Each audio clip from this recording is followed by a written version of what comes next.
Javi. Buenas tardes a todos. Muchísimas gracias por venir.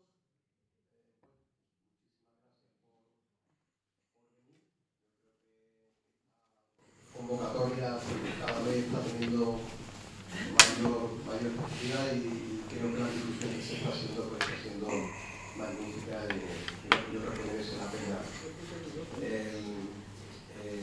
pues esta conferencia. La semana pasada pues José Luis nos dio una conferencia extraordinaria sobre cuáles fueron los acontecimientos que rodearon la construcción del Templo Nuevo del Sagrario, de la Iglesia del Sagrario, y nos marcó pues, toda esa actividad artística y de todos aquellos gestores que estuvieron pendientes durante todas esas décadas para que ya en el año 1662 pues, por fin se dijera y se inaugurara el nuevo Templo del Sagrario. Y hoy pues Fernando Gabardón pues nos va a enmarcar cuál era el entorno de todo lo que era la feligresía del Sagrario, que bueno, estaríamos hablando de una colección que era la más importante que tenía Sevilla. Entonces es muy interesante saber en qué contexto histórico y social y urbano pues se originó la construcción de este templo. Así que nada, lo dicho, no quiero retrasar mucho pues para que en cuanto antes pues Fernando empiece con la conferencia. Yo voy a dar paso a Aurora, que Aurora es la que va a dar la última conferencia la semana que viene y que también va a ser muy interesante, ¿vale? Nos va a hablar de los gremios y de toda la actividad económica que había alrededor de la parroquia. Le paso la palabra un poquito al hermano mayor pues, para que termine el relato y ya pasamos. Para no dilatar mucho, daros la bienvenida a todos. Agradecer especialmente hoy a Fernando que le toca estar aquí exponiendo un tema bastante interesante, que de seguro vamos a pasar un rato agradable y nos sorprenderá con mucha información para nosotros desconocida. Bienvenido a todo el mundo, muchas gracias y si eres tan amable le pasamos ya. Pues lo dicho, buenas tardes a todos. Y presentar a un amigo es una empresa complicada. Fernando es amigo, además de todo el currículum extensísimo que tiene, académico, como sabéis, pues es doctor en Historia del Arte, es profesor de la Universidad de San Pablo, es un sevillano que quiere a su ciudad, que la conoce, que la mima, que nos la transmite. Y hoy, pues en este maravilloso marco, nos va a hablar del entorno de la iglesia, de la parroquia del Sagrario y de ese entorno urbanístico en la época barroca, 17-18, y bueno, seguramente nos dejará, como siempre, a todos boquiabiertos, conociéndolo, ya sabéis, de su sabiduría. Es un sabio y se le quiere como tal, ¿no? Pues nada, Fernando, tuya es la palabra.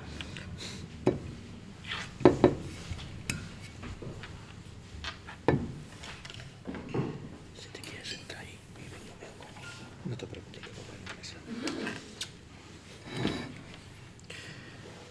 Bueno, buenas tardes. Ha pasado un año desde que nos sentamos aquí, prácticamente, y en ese año, la verdad, que han ocurrido muchos hechos históricos y también en la ciudad de Sevilla. Y es verdad que cada día que va pasando, y yo que vivo por aquí cerca, y me recorro la avenida, y lo recorro muchos días, aunque antes lo recorría más, ahora me da un poco de cosa verla, y lo que se ha convertido la avenida de la Constitución. Y muchas veces, bueno, pues me he sentado allí en eso que llamamos las gradas de la catedral, y me he puesto a observar pasar la gente, ¿no? Y claro, ver pasar la gente en pleno siglo XXI es muy interesante, porque cuando tú ves pasar la gente, yo que estudié un poco sociología, porque empecé a estudiar también ciencias políticas y sociología, y estudié 8 o 9 asignaturas. Bueno, pues es verdad que es muy interesante ver pasar a la gente y ese paso de la gente va viendo el paso de la historia. Y la gente que pasa hoy, en pleno siglo XXI, no tiene absolutamente nada que ver con aquella población que pasaba en el siglo XVII, cuando se levantó uno de los edificios probablemente más trascendentales de la historia de nuestra ciudad y al mismo tiempo probablemente más desconocida. Curiosamente, la gente que pasa hoy por allí, no porque esté cerrada, porque esté restaurándose, incluso cuando está abierta, no entra mucho la gente a la iglesia del Sagrario. Yo también pienso que ni siquiera los sevillanos conocen mucho la iglesia del Sagrario. No sé si es porque no tienen esa curiosidad por entrar a ver la iglesia. No sé si es porque también hay, en cierta manera, poca información de lo que representó la iglesia del Sagrario en nuestra ciudad. O no sé si es que la curiosidad, que cuando nosotros éramos muy jóvenes, lo teníamos y probablemente la gente joven pues la ha perdido. Y eso es una realidad. Y entonces estoy deseando que se abra otra vez para volverme a sentar allí y preguntarme qué va a ocurrir si la gente, aunque sea por curiosidad, va a entrar a ver esa iglesia tan excepcional, que además probablemente la tenemos olvidada los mismos sevillanos. No ya la gente que viene a tomar un helado y sentarse en la grada de la catedral, que eso es lo que hemos convertido realmente hoy las gradas de la catedral. Lo que no sabe también la gente es que cuando se levantó ya no solamente el edificio barroco, sino este entorno en la que llamamos hoy el barrio o Collación de Santa María, cosa que la gente tampoco sabe ni siquiera que esto es un barrio más y es una collación, y que fue la collación más fecunda de la ciudad probablemente en toda su historia. Ya en la época de los almohades, en el siglo XII, se había convertido en el centro islámico también más importante de todo el sur. No ya el sur, digamos, lo que nos llamamos el sur no es simplemente Sevilla, es el sur completo de lo que llamábamos Al-Ándalus. Y probablemente la gente ni siquiera sabe que ahí estuvo una mezquita excepcional, que estuvieron unos arquitectos excepcionales, y sobre todo Ben Baso, o Ben Baso, como quieran llamarlo, y Aliel de Gomara, y muchos más, y que tenemos las crónicas de cómo fueron realmente realizándose esa gran construcción. Y lo mismo que nosotros vinculamos nuestra historia de Sevilla a la catedral, probablemente en nuestros últimos 500 años sin la catedral no hubiéramos sido iguales, hubiéramos sido de otra manera. Pues evidentemente esa mezquita tuvo que representar también mucho en la historia de nuestra ciudad. Esa mezquita de Inadabá, de la iglesia del Salvador, se quedó pequeña, que probablemente hubiera sido una joyita de nuestra ciudad del siglo IX, y se queda pequeña. En el siglo XII levantan la gran mezquita, con dos califas, Abu Yaqub Yusuf y Abu Yusuf Yaqub, que fueron también dos grandes de la historia de la ciudad y dos grandes de la historia de ese Islam del siglo XII, que tuve la suerte de ir a Marruecos a ver la mezquita de Timbal y ver nuestra, madre o nuestra maternidad islámica que se palpa precisamente cuando tú llegas allí, en unos caminos que incluso nos perdimos, con guías musulmanes, imagínense, tirando de 50 personas, en un momento crítico que no sabíamos ni dónde estábamos. Yo creo que no sabían ni los guías, porque no habían ido nunca, ¿no? Y cuando nos abrieron las puertas de la mezquita, pensaba que yo estaba sentado en la grada de la ciudad de Sevilla, viendo en ese caso, no las gradas, porque en la época islámica probablemente no existían, pero sí estaba viendo la mezquita almohade del siglo XII, que había ido recreando, y fíjense, desde allí habían ido, en cierta manera, extendiéndose hasta llegar a nuestra ciudad y convertirla en el centro de un imperio entre el Magreb y el sur de la península ibérica. Esa parcela de la historia, que muchas veces perdemos, fue sustituida por una segunda parcela, que es la Catedral de Sevilla. Probablemente tuvimos que haber conservado el harán de la mezquita. Bueno, esto es un debate absurdo hoy, porque hoy ya realmente no podríamos hacer nada, aunque hubiéramos querido. Pero sí se conservó el patio de los Naranjos, que era y sigue siendo un lugar vital de la ciudad. Una ciudad que ahí, el pulmón está ahí.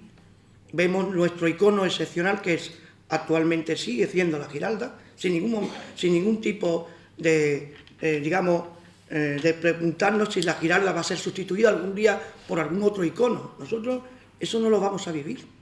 Para nosotros la Giralda siempre estará ahí, sin ninguna duda. Y al mismo tiempo, en ese entorno del patio, se fue creando el pulmón religioso de la Catedral de Sevilla. Es verdad que la antigua mezquita fue adaptándose a una catedral sin tener que derribarla, pero en torno a ese patio de los Naranjos, el pulmón medieval estaba ahí ya, presente. Y probablemente ya en algunos de los lados del San, de la mezquita, o sea, el patio, ya se había ido desarrollando algunas de las advocaciones y de las hermandades y de las devociones que poco a poco iban a ir generando pues, el pulmón religioso, le insisto, de nuestra historia. Y ahí estaría situado, ahí situaron el antiguo sagrario, en uno de los lados, ahora comentaremos.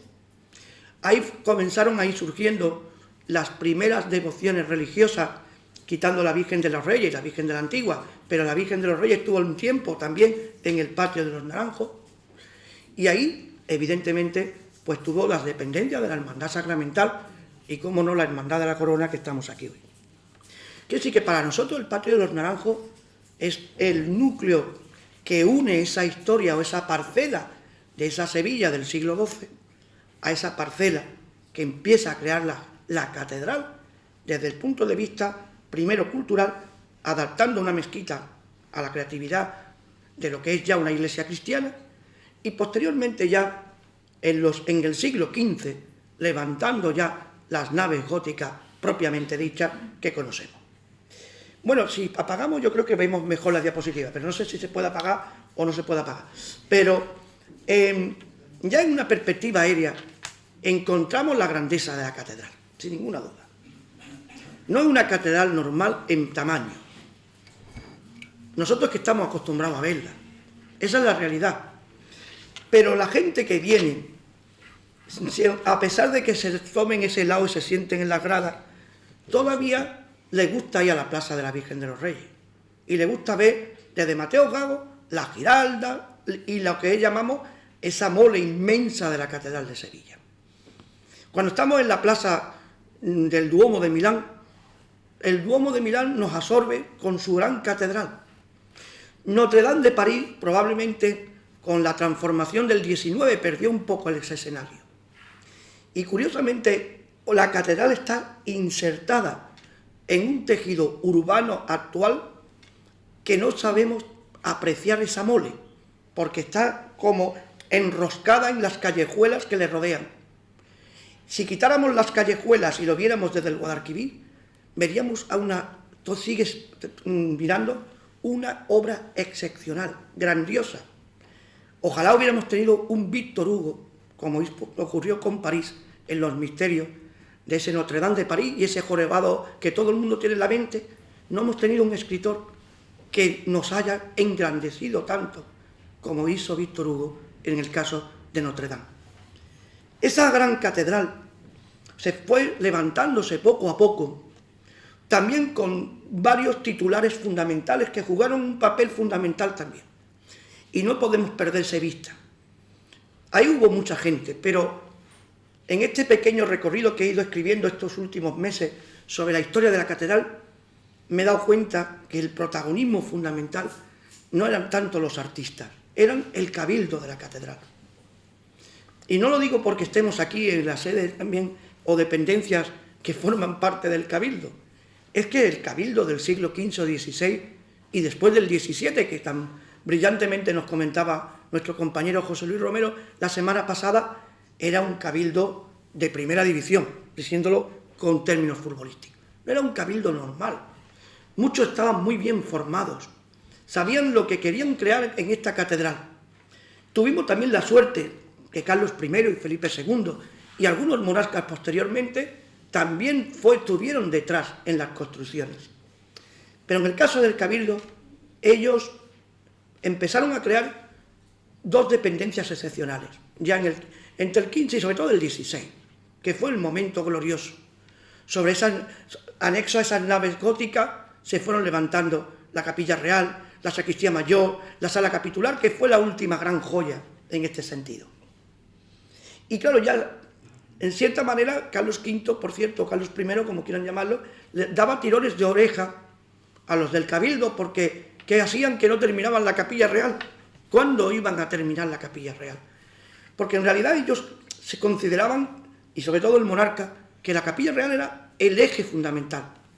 Claro, los del Cabildo remaban para ellos y querían una sala capitular que además no fuera normal, era una sala capitular ejemplo de una arquitectura vanguardista absoluta. Cuando terminaron de desarrollar y crearon esas capillas también, por supuesto, muchas de ellas capillas funerarias bajo unos patronos excepcionales, llegaría el siglo XVII. Y en ese siglo XVII el mundo había vuelto a cambiar. En las gradas que nos sentamos en el 16 eran gradas de comerciantes, eran gradas muy heterogéneas, ahí pasaba de todo, hasta negros que se vendían, había mercados, había de todo. Y estaban en torno a ellas los talleres de orfebrería excepcionales. Pero la del 17, ahí empieza un cambio de mentalidad. Las gradas que nos sentamos en el 17, me empezamos a ver pasar la gente, y la gente no son los iguales. Ya había habido un cambio ahí. Cuando yo hablo de la calle Grada, ojo, estoy hablando hasta el Arco de San Miguel. No existe la Avenida de la Constitución. Y ahí la gente, ¿por qué comienza a cambiar? Bueno, en primer lugar, porque los primeros años del 17 hasta el 1649 son años de crisis durísimas, económicas, sociales. Bueno, cuando hablamos nosotros de crisis es de risas, si lo comparamos con el mundo que estamos contando.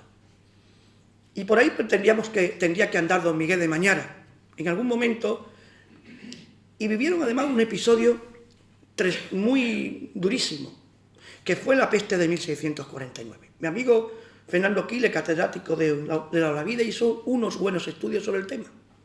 Y hubo un antes y un después. Nosotros hemos vivido una experiencia, bueno, nebulosa, de lo que llamamos el COVID, que no tiene nada que ver con la peste negra, o la peste que quieran, o la derivada de la peste que quieran llamarla. Porque ahí hubo un cambio de mentalidad religiosa, más pesimismo. Había muerto mucha gente, perdimos muchos sevillanos y gente de alrededor de Sevilla. Y esa vitalidad dio paso a una sociedad en la que lo espiritual comenzó a ser el eje vital. Y claro, escuchando el otro día a José Luis, esto se tuvieron que pensar ahora. ¿Y ahora qué hacemos nosotros? Si tenemos una gran sala capitular, una capilla real, hay que levantar un edificio a la altura del culto del sacramento del Santísimo. La Eucaristía y sobre todo el dogma de la Contrarreforma, la exaltación eucarística había establecido que el ornato y el ornamento y todo lo que era la majestuosidad no era en las imágenes, era en el Santísimo Sacramento.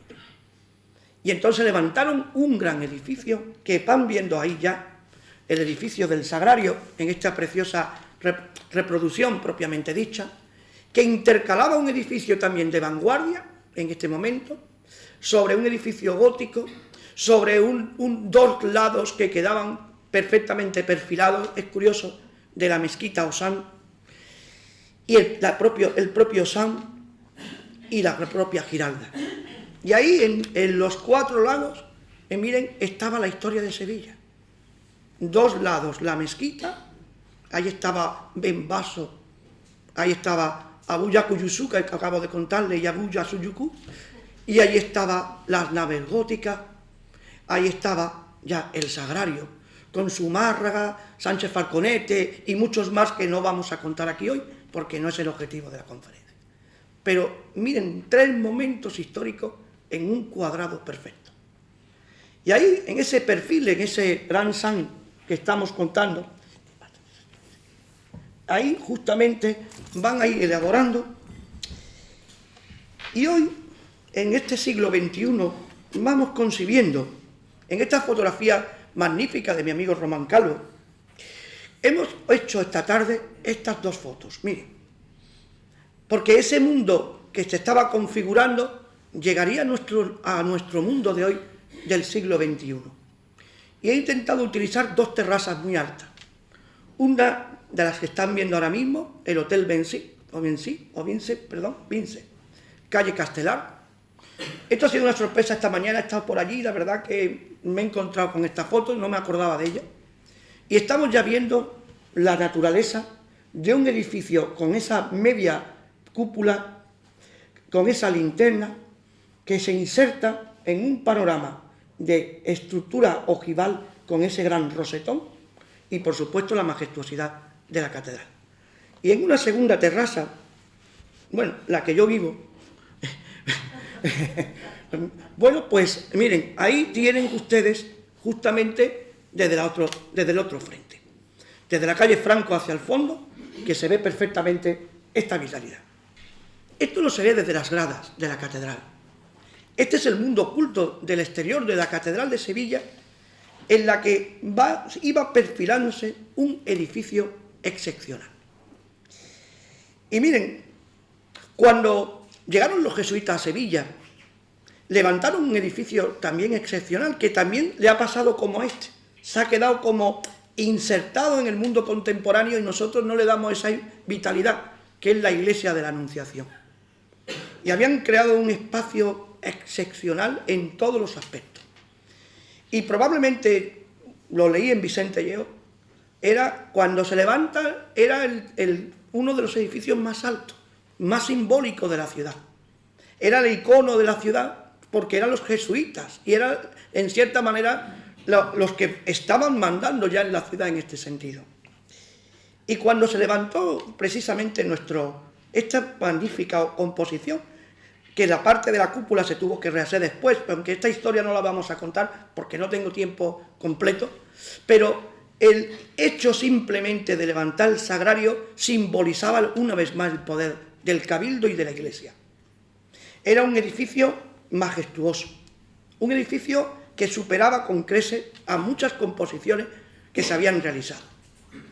En el marco histórico que nos vamos a ir moviendo, este momento fue un momento grandioso para Sevilla, a pesar de su crisis económica, social, pero artísticamente se convergió en muchos factores muy positivos para nosotros. Era una ciudad, para empezar, conventual.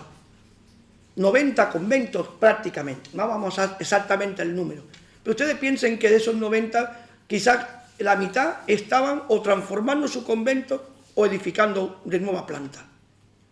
Y a eso genera un número de retablistas, pintores, escultores, era una legión de artistas.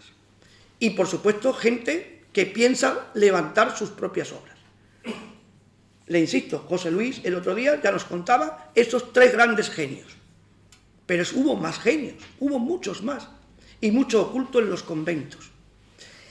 Y claro, levantar en una iglesia como la del Sagrario era simplemente, parecía que era añadir un edificio más. Y lo que quería en la catedral es volver a convertir, la iglesia está aquí y ellos son el poder. Y el cabildo es lo que perfila ese poder. Muy cerca de ahí estaba el mejor convento de Sevilla. Era el convento de San Francisco, como muchos de los que están aquí saben perfectamente. Y en ese convento de San Francisco probablemente se había levantado una iglesia, me hubiera encantado verla, excepcional, no la conocemos, no tenemos documento gráfico. Y los dominicos habían levantado transformado y prácticamente de nueva planta, se van a levantar después lo que llamamos hoy la iglesia de la Magdalena, el antiguo convento de San Pablo. Y los carmelitas no se quedan atrás, ni los agustinos, y así y la Orden de la Merced. Y claro, ese mundo conventual que va a ir cada vez más definiendo una hegemonía, sin olvidar a los jesuitas que levantan San Luis de los franceses a partir de 1699, el punto vital es que el cabildo tenía que levantar también un gran edificio. Claro que el edificio va a tener una serie de pausas, como vimos la semana pasada, pero evidentemente era un símbolo, una identidad. Entonces, cuando analizamos un paisaje urbano, no es solamente las calles o el entorno que se definen, sino es la simbología del edificio, que representa ese edificio. Y por eso hoy en las leyes del patrimonio no solamente se tiene que tutelar y proyectar la protección de un edificio, sino el entorno del edificio. Y lo que no damos cuenta muchas veces, desde el punto de vista de los políticos y las instituciones, es que no estamos defendiendo el entorno, solamente estamos defendiendo el edificio. Y el entorno se ha cambiado. Y evidentemente ese entorno que se ha ido cambiando no nos puede hoy perfilar qué entorno era, cómo se fue definiendo en este aspecto. Esta es la Gran Sevilla. Lo he traído porque es una ilustración preciosa. Pero, miren, si nosotros partimos rápidamente de la mezquita, ahí tienen ustedes la mezquita bien perfectamente perfilada, que se va uniendo en toda una empresa definida militar, fundamentalmente, donde el patio de los naranjos lo ven perfectamente ahí definido, en ese marco naranja, que es donde estaría definido. Bueno, pues miren, aquí vamos a ver perfectamente cómo se va a ir configurando ya de las primeras piedras y la primera definición de esa mezquita que, miren, va añadiéndose poco a poco. Miren dónde está la puerta del perdón ya. Ahí, estos dos bloquecillos que ven justamente ahí estarían, y miren, en una tercera fase estaría situada ya, miren, perfectamente perfilada ya la mezquita. Una mezquita que va a ir convirtiéndose, como os acabo de decir, en el centro neurálgico de la ciudad. A partir de ahí, la ciudad va a ir centralizándose en el núcleo que llamamos la Collación de Santa María. La Collación de Santa María, sin ninguna duda, estaba en un sitio privilegiado. O sea, todo el núcleo grande de la ciudad, desde la Baja Edad Media, se va a ir perfilando allí. Si nosotros colocamos la catedral, imagínense, nos colocamos en las gradas de la catedral, vuelvo a insistirle, nos vamos hacia el ayuntamiento. En la Edad Media, ¿qué nos vamos a encontrar? Bueno, pues nos vamos a encontrar ya los primeros esbozos del convento de San Francisco. La avenida, olvídense, no existe. Y empieza a perfilarse en torno a la catedral las primeras dependencias, no puedo decir todas, porque nunca acabaríamos, pero ya empezaría el escenario que podemos denominar escenario urbanístico, que va a ir perfilando el comienzo del Palacio Arzobispal, etcétera, etcétera. O sea, empieza un escenario interesante. No quiero entrar en la sociedad porque sé que Aurora nos va a comentar mucho este tema. Pero ya en la época de Cervantes, de Lope de Vega, ese mundo del Renacimiento, bueno, comienzan los primeros hitos que más o menos empiezan a dinamizar la sociedad. Curiosamente, en lo que llamamos hoy la calle García de Vinuesa, donde estaba el horno de San Buenaventura, donde iban los canónigos, que ahora ya me he dado cuenta que van ahora a la campana de la avenida, han cambiado el sitio, ¿no? Bueno, esto no es muy ortodoxo decirlo, no sé qué me vayan a dejarnos pasar más, pero ahí, en esa calle, era la calle de la Mar, que conducía a la Puerta del Arenal, y ahí entrábamos ya en un mundo muy diferente. Miren, si cogen en vez de hacia la calle García de Vinuesa, cogen Hernando Colón, resulta que la calle Hernando Colón era ya la vía de la alcaicería de los almohades, y después empieza a crearse la vía del mundo comercial desde la Baja Edad Media, en la que ahí justamente ya en la época del 16 se había convertido en uno de los centros neurálgicos comerciales más importantes. Es más, donde está hoy el Banco de España, justo detrás, estaba el barrio de los genoveses. Ahí estaba el consulado de Génova. Es más, si en vez de... Ahora salimos de aquí, salimos de la Puerta del Perdón, y nosotros vamos justamente hacia la calle Franco, ahí estaba el eje de las otras colonias extranjeras que estaban ahí situadas. Era el mundo financiero el que se había situado en torno a esta zona, o a este territorio.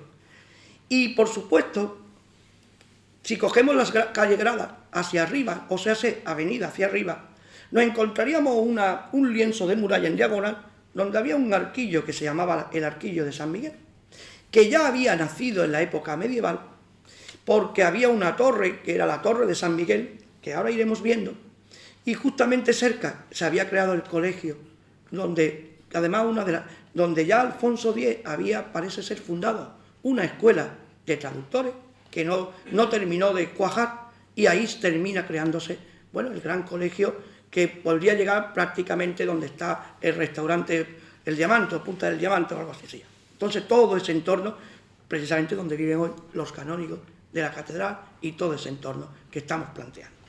Entonces, en estos sitios, ahí tienen donde estaba ya situado el Colegio de San Miguel. Y, fíjense, ahí justamente en este grabado de Jan Nunzi de la British Museum, nos vamos a encontrar perfilado en nuestra ciudad en 1617. Y miren qué curioso aquí. Aquí tendría que estar el sagrario. Claro, no está porque no se ha construido. Entonces, ¿qué estaba? Miren, pues si nos acercamos, miren lo que está. Está el muro de las naves de la mezquita musulmana.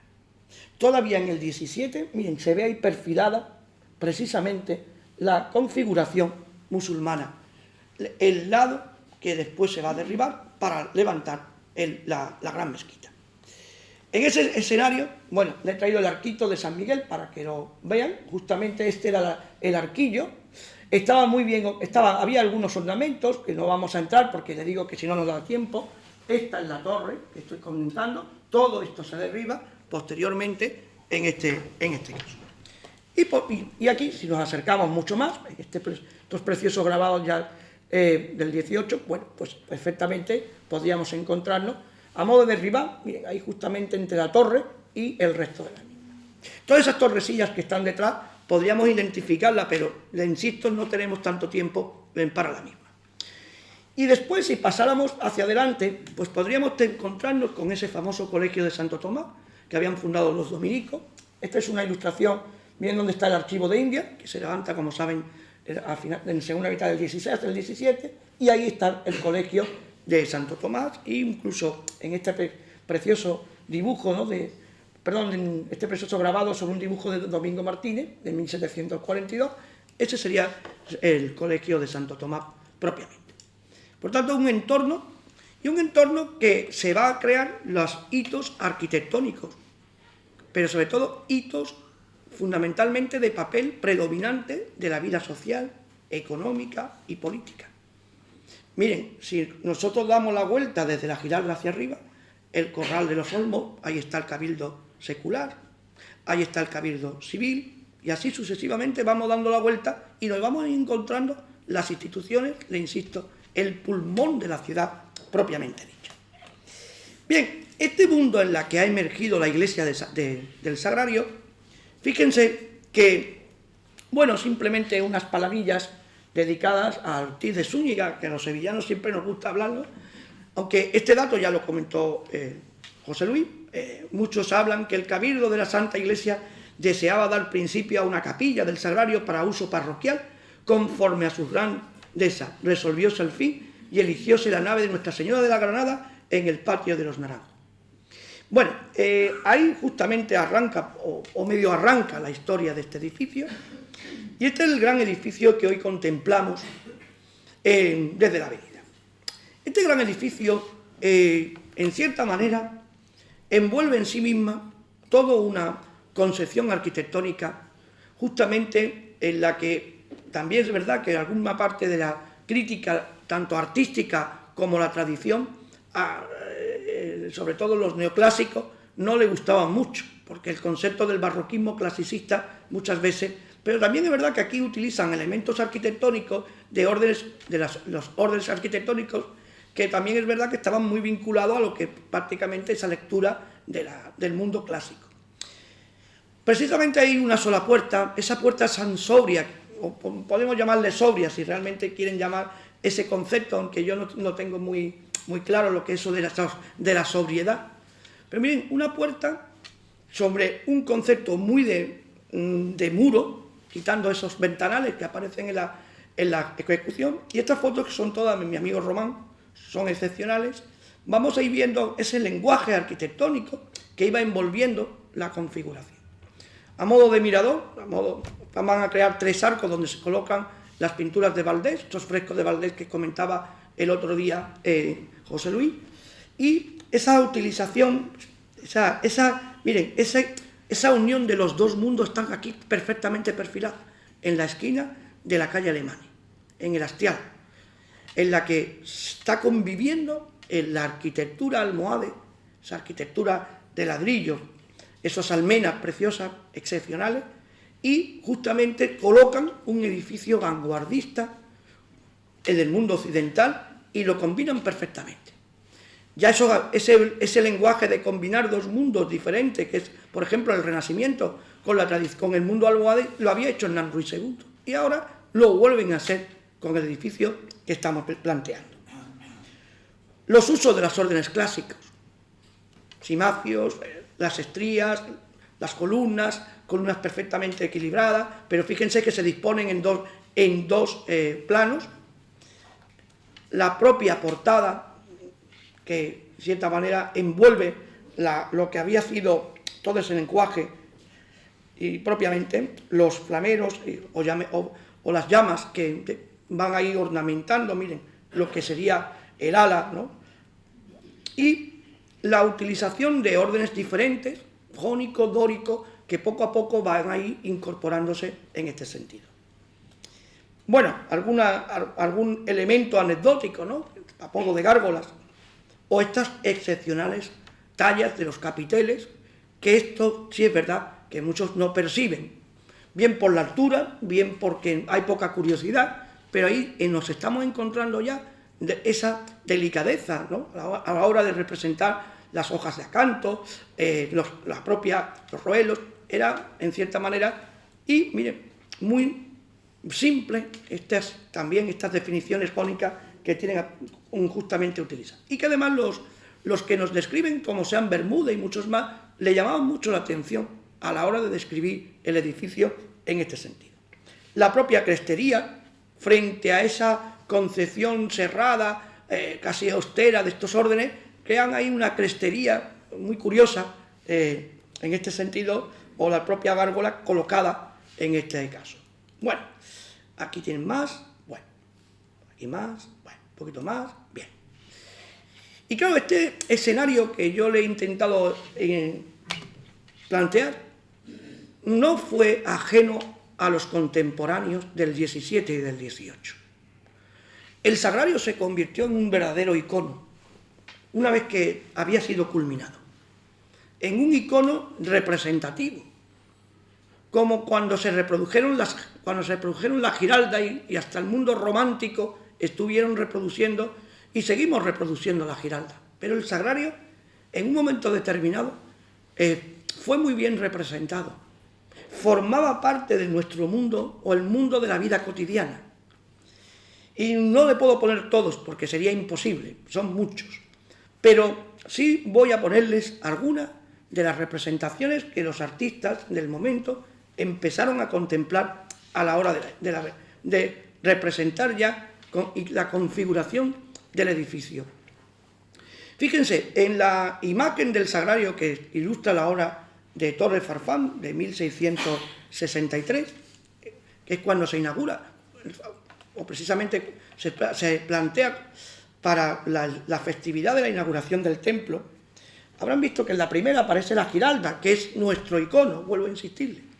Pero debajo ya lo ponen a modo de medallón, miren que aquí justamente lo tienen ampliado, ya está representada la magnífica composición arquitectónica. Y ya ahí estamos, Torres Farfán estaba como presentando un edificio novedoso a unos sevillanos que, miren, en esta época estaban viviendo, le insisto, una etapa complicada de la vida, pero que en cierta manera, el mundo de la vida cotidiana era un frescor nuevo. Era un frescor en cuanto a que las iglesias, ¿para qué se levantan? No como ornamento. Se levantaban para el culto, se levantaban para buscar la devoción propiamente dicha.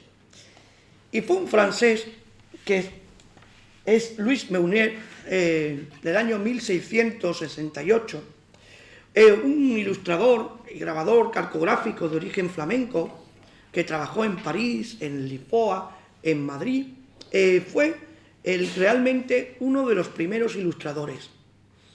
Miren, es curioso, crea una perspectiva absolutamente excepcional. Bueno, crea una calle alemana que prácticamente no existe, pero fíjense que es una mente... Hombre, este está más enamorado de Sevilla que yo, porque claro, aquí ha creado un espacio absolutamente que... Bueno, esto era normal. O sea, no es una fotografía. Y no se sentaba ahí enfrente donde está hoy el horno y pintaba. Hacía algunos apuntes a lo mejor, pero no estamos ante una pintura al aire libre. Quizá este se va y después lo pinta y lo que le recuerda es lo que pinta. Pero sí es verdad que es un primer testimonio. Pero sí es un testimonio muy interesante. Es verdad que la ha echado imaginación. Pero, cuidado, la ha echado imaginación porque en su subconsciente está viendo un gran edificio. Si no, no le echa imaginación. O sea, él le ha llamado la atención este edificio. Fíjense que ha puesto al final una perspectiva para engrandecer a la Giralda, nadie lo duda, pero es verdad que también ha colocado en un momento dado, ha creado una situación de un edificio novedoso en la que le acaba de pintar. Y no hace tantos años que está levantado, cuando ya está este francés realizándolos. Y fíjense que está definido, además con mucho detalle, le insisto, le echa imaginación. Miren las gradas, con las famosas columnas, como las pinta, y además, incluso la escala humana está perfectamente delimitada.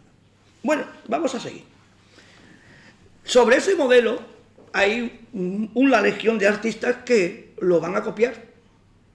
Claro, la legión no lo puedo poner, pero le he traído a Pieter van der Bergen, que también fue un grabador y un ilustrador muy interesante, vista de la iglesia de la Catedral de Sevilla, y siguiendo el mismo modelo, observen que vuelve otra vez y ahí aparece representada, miren, muy alejada, la cúpula, incluso lo que es la configuración, bueno, de clasicista que hemos estado contando. Y muchas veces cuando se pintan los tres cuerpos del edificio, miren, 1, 2, 3, hay alguna imaginación. Hay a veces que el orden jónico está perfectamente desarrollado, otras veces van a ver el orden dórico y así sucesivamente. Y aquí tienen el original de Molière y en cierta manera la derivación. Bueno, Piet van der Bergen hizo, siguiendo también un modelo del francés, esta preciosa vista de la ciudad. Y en esa preciosa vista de la ciudad, miren, ya en 1707, ahí está justamente donde está la Giralda, en la esquina del edificio, ya encontramos otra vez el sagrario representado. O sea, se había insertado perfectamente ya como un icono, como un hito urbanístico y arquitectónico en este sentido. Coronel y Viaggio en 1697, y miren qué bonita estampa está ahí enseñándole.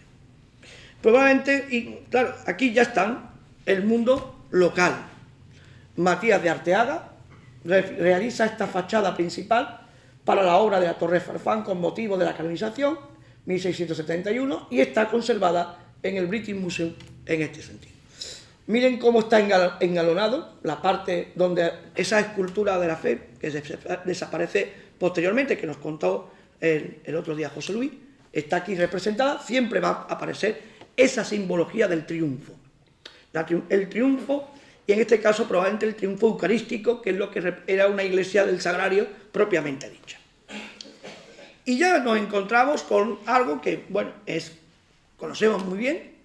Si van al Museo de Bellas Artes lo conocerán mejor, que es la serie que hace, creo que todo el mundo lo conoce, Domingo Martínez, que hace varios lienzos, y algunos de ellos ya le dan una mayor identidad y una mayor percepción, en la que encontramos, por ejemplo, el carro del agua. Fíjense qué preciosa representación. Estas representaciones festivas que tanto nos encantan en la ciudad y que ya existía desde el 17 y el 18, pues observar que ahí aparecen los tres frescos de Valdés, que aparecen representados aquí justamente en esta obra.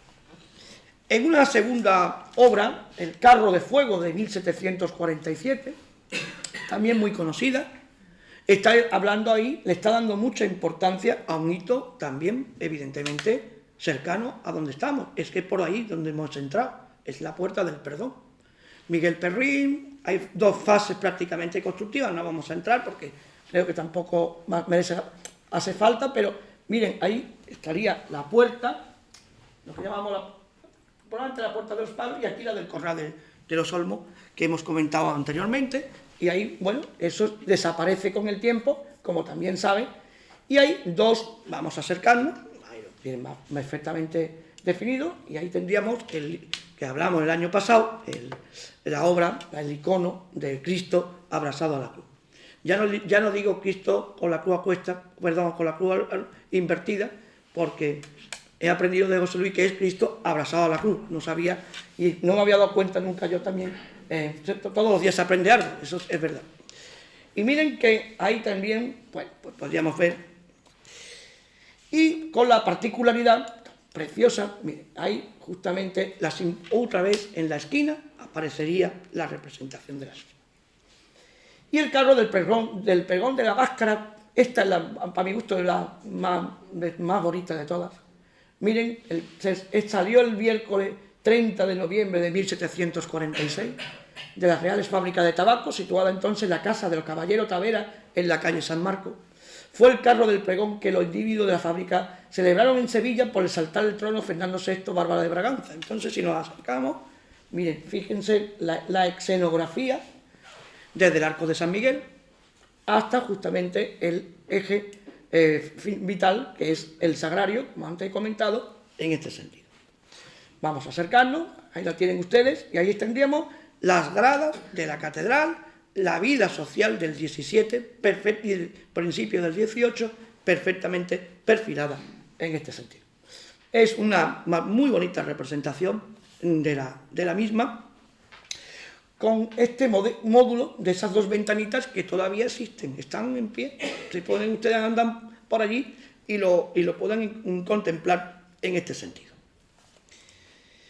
Pero yo soy muy de Pedro Tortolero, siempre lo he sido, me encanta Tortolero porque probablemente fue un personaje que supo percibir la ciudad de una manera impresionante. Tortolero fue un grabador, un ilustrador, y probablemente fue el que realmente va a testimoniar lo que era la ciudad barroca. Esta maravillosa composición que están viendo es un trozo simplemente, es la llegada de Felipe V a la ciudad. Bueno, no sé si saben que Felipe V, el pobre, vino aquí a la ciudad engañado por la mujer, pero bueno, no vamos a entrar aquí en tanto detalle. Bueno, esto es normal, la mujer termina engañando al hombre, pero a la mujer le encantaba Sevilla y se quedaron 5 años, venían para 3 o 4 días, pero bueno, también el hombre hizo sus penitos, no vamos a entrar en muchos detalles. Pero cuando entra, miren que ahí está el convento del Pópulo, que ese es el mercado de entradores, Pero este de aquí, que no es de broma, es probable, es la casa donde está hoy el restaurante El Cairo, que se ha ido cambiando a lo largo del tiempo, y es esa calle que sigue existiendo esa casa, o sea, la casa está transformada. Y esta es la percepción que iba viendo la ciudad. Y al fondo, miren lo que nos vamos a encontrar. Al fondo del todo, nos acercamos y volvemos a encontrarnos esa cúpula con preciosa simbología de la ciudad. Cuando nos cuentan hoy que nosotros montamos un santo entierro magno, bueno, sí, pero fíjense lo que montaron aquí en este traslado del cuerpo de San Fernando. Ahí no cabe ni un alma más. O sea, yo no sé dónde se colocaría el pobre de Tortolero, pero fíjense, ahí no cabe nadie más. Y está toda la sociedad representada. Absolutamente todo. Y esto que no había un palio, lo que se está trasladando es un cadáver. O sea, que es el que vemos es la momia que vemos todos los años. Pero es curioso, fíjense cómo eran ya los sevillanos a principios del 18. Y aquí sí es que es verdad que hizo un análisis excepcional, social, religiosa y el marco urbanístico donde estamos situados en este sentido. Magnífica obra, en este caso, de las mejores representaciones que se van ahí haciendo, incluso le he puesto hasta el arquillo, o sea, si colocamos entero, pues justamente desde la Puerta del Perdón hasta el arco, una vez más, de San Miguel. Bueno, el grabado también está atribuido al propio Tortolero. Y aquí vamos a pasar aquí. Este pequeño ilustración está sacada de un cuadro, de una visión de Sevilla, desde Triana, de principios del 18, que vuelve a representar ya en el hito 27, aparece representado el sagrario de la catedral, como una de las obras más interesantes. Bueno, esto lo vamos a obviar, si no le importan. Y miren, ya en 1770, este grabado muy excepcional, vuelvo a insistirle, claro, el que hizo el grabado le encantaba Sevilla porque fantaseó mucho esa grandiosidad que están viendo, pero miren cómo aparece representado, ha hecho una interpretación, pero miren los pórticos, miren, ha cambiado la disposición, si se han dado cuenta, lo han visto, ¿no? Un poquito, ¿no? Un poquito, pero miren las columnas, la zona, el concepto porticado que era el marco urbanístico donde estaba situado, tanto el lado de la calle Alemany, probablemente en la parte también de Grada. O sea, este era el modelo urbanístico que tendríamos. Después ya todo lo demás, pues evidentemente hizo todo lo que quiso hacer. Está muy inspirado en los modelos que se hacían del mundo italiano. Los venecianos le encantaban hacer este tipo de explosión, digamos, urbanística, y bueno, pues probablemente él, con esa misma visión, pues realizó la composición que están haciendo. Pero es muy bonita, miren, ahí aparece todo el mundo social, habido y por haber, en este sentido. Ahí aparece ya la representación, pues insistí, todos reinterpretados, pero bueno. Y también este grabado de plancha de Bertouche, que fue... procede de esta obra que se llama Porte Fleurie de France, grabado coloreado a mano con color de época, un papel un poco envejecido, eran casi apuntes que se iban realizando. Muy interesante también para estudiar la evolución del edificio catedralicio, esa es la realidad. Pero fíjense, se ven ahí los dos iconos, la Giralda y esa media naranja con la simbología de la fe que se había quedado como algo ya impregnado en la sociedad de nuestro tiempo. Bueno, y esta es aquí se ve mejor la que yo les decía de la vista desde Triana. Este es el listado que consideraban más o menos más importante de los hitos de la ciudad, y en el 27 creo que es, me parece, el 25 es la iglesia mayor, el 26, está por ahí, no, el 23, ya lo he visto, está aquí. Aquí está el sagrario, ahí está el sagrario, ya estaba concebida perfectamente planificada. Bueno, y esta es una también obra ya donde se va a insertar el sagrario en el mundo de la Semana Santa, el mundo festivo, como conocen en este caso. Bueno, ahí aparecerían las grandes vistas de la ciudad. Miren que ya ahí, miren en ese mundo de la ciudad se perfila ya perfectamente, ahí, el 23, como antes le he comentado, la iglesia que estamos planteando. Bueno, y la última ilustración que le quiero poner de este icono, podemos llegar hasta donde queráis, pero voy a terminar aquí en el año 1804, en esta ilustración de Sean Bermúdez, de la descripción artística de la catedral, figuraba una vista desde el norte del conjunto de la catedral y del sagrario, y volver siempre las reinterpretaciones, pues están ahí en este sentido. Bueno, yo he cogido este texto del año 1844, que hace Amador de los Ríos en la Sevilla. Es curioso, un texto muy interesante, pintoresca, y miren el texto, no tiene ningún tipo de desperdicio. Si las obras artísticas debieran apreciarse según las inmensas sumas que han costado, sería, a no dudarlo, la iglesia del Sagrario uno de los monumentos más elogiados de Sevilla. Pero como los inteligentes buscan solo las bellezas para apreciar las obras del ingenio, y están muy lejanas de semejante edificio, he aquí la razón por qué el Sagrario es visto con desdén por los extraños y con sentimiento por los propios. Nosotros, que repugnamos mucho el malgastar el tiempo y que por otra parte no queremos aparecer como maldicientes, omitiríamos de buen grado la descripción de esta iglesia, si no conviniese al plan que nos propusimos seguir desde un principio y nos suministrase abundantes pruebas para desmontar la verdad de nuestros asertos. La catedral es un libro de donde puede estudiarse la historia de las artes desde la época de los árabes hasta nuestros días, dijimos al comenzar esta descripción. Y ya que vamos llegando a su término, podemos asegurar que no nos hemos equivocado, afortunadamente. Es una reflexión que da para mucha más interpretación, pero fíjense que Amador empieza a hablar de la grandeza de una iglesia, pero que después, si hacemos una lectura, claro, ¿qué ocurría en el 19? ¿Por qué los decimonónicos pensaban lo que plantean en este momento? Los románticos lo pintaron también en algunos casos, y es curioso que Laurent hizo esta excepcional obra. A mí una foto que siempre me ha llamado muchísimo la atención, ¿no? Ojalá estuviera, aunque fuera un día así, la ciudad. Estaríamos magníficos. Andar así, qué maravilla, ¿no? Bueno, esta era la ciudad, ojalá, pero bueno, esto ya no lo vamos a vivir nunca más. Bueno, a las 6 de la mañana quizá un domingo, pero alguna vez me he bajado a verlo, y ya ni eso, ni a las 6, pero bueno. Bueno, pues miren, aquí no aparece, no le dan tanto, le da una ímpetu en una perspectiva en la que vuelve otra vez, la Giralda sigue siendo el gran icono en este sentido, y no plantea esa fuerza que los anteriores que hemos estado viendo se lo dieron al Sagrario en este caso.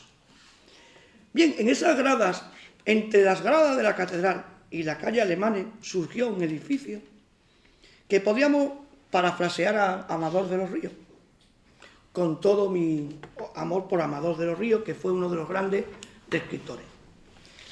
Si en la catedral tendríamos la historia del arte o la síntesis, ¿no?, de una historia que recorre la ciudad, probablemente el edificio nuestro barroco, que esperemos que abra pronto a la nueva ciudad, pues sea también esa síntesis de una ciudad que empezó a emerger una vez más en el 17 y que, bueno, como esta pequeña locomotora, que es como vamos hoy en la ciudad, pues se integró perfectamente en el siglo XXI, en esta foto tan moderna que nos ha puesto nuestro amigo Román, y en la que cuando tú te sientas en esa grada, quizá cuando pasen 100 años, 200, nos intentarán contar lo que ocurrió en esa grada, cómo se insertó un edificio con una mentalidad absolutamente diferente a la nuestra, que era una mentalidad contrarreformista, de exaltación eucarística, en una ciudad, bueno, en la que entra en eso que llamamos la globalización, y que, claro, dentro de 200 años, pues no sabremos lo que habrá ocurrido, porque primero no estaremos aquí, pero probablemente el edificio estará ahí y seguirá estando gracias a los investigadores como José Luis Romero, que estudió en mucho tiempo este edificio, gracias a los restauradores, gracias al Cabildo y gracias a los sevillanos, que seguimos pensando que nuestra ciudad es eterna y seguirá haciéndolo. Muchas gracias.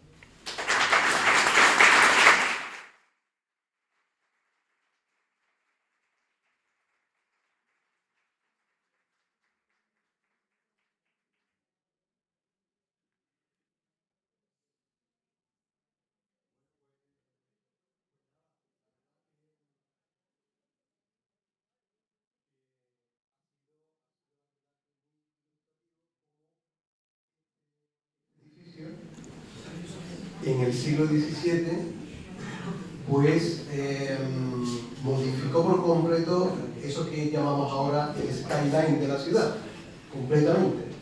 Y de qué manera pues se pudo insertar en la ciudad. Claro, de la forma que ellos lo veían, nosotros no la vemos ni muchísimo menos. En aquel momento aquello tendría que ser majestuoso y ahora pues sí, es verdad que se nos queda ahí un poquito encorsetado en todo el entramado urbano de la ciudad. Pero sí, nos hace ver la importancia que tuvo en su momento una construcción de este tipo y cómo el Cabildo Catedral quiso pues, representar su estatus de la Iglesia y del Cabildo Catedral dentro de todo el poder que había en Sevilla. Bueno, la verdad que es magnífico, Fernando, la verdad que muy agradecido por esta conferencia y por todo el testimonio gráfico y expositivo que has hecho. Así que, ¿hay alguna pregunta en concreto que alguien quiera comentar? Vale, bueno, pues nada, pues entonces la vamos a pasar a Víctor. Pues nada, buenas noches. Tenerte un detallito, por supuesto, antes de cerrar el acto. La luz, si le damos... No, nos vemos las caras. Sí. ya sabes más o menos cómo va. Este me gusta más que lo que queda más bonito. Ahora nos vemos las caras un poquito Bueno, vamos a enseñarlo. Sí. Aquí estamos. Gracias.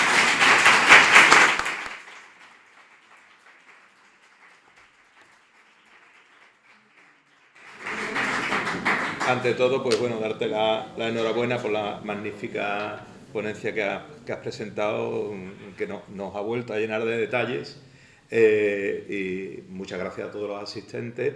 Y bueno, nos quedamos convocados para el jueves de la semana que viene con otra nueva ponencia, con lo cual no vamos a dilatar más el acto, que es tarde y me imagino que la hora nos está cogiendo a todos. Buenas noches y muchas gracias.